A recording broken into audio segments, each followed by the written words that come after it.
মনোযোগ ধরে রাখা অনেকটাই কঠিন বিষয়। বিশেষ করে শিশুরা একেবারেই মনোযোগ ধরে রাখতে পারে না।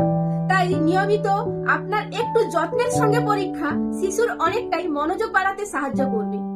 আপনার শিশুকে পঞ্চ ইন্দ্রিয়র ব্যবহার শেখান। চোখ, কান, নাক, জিভ, ত্বক।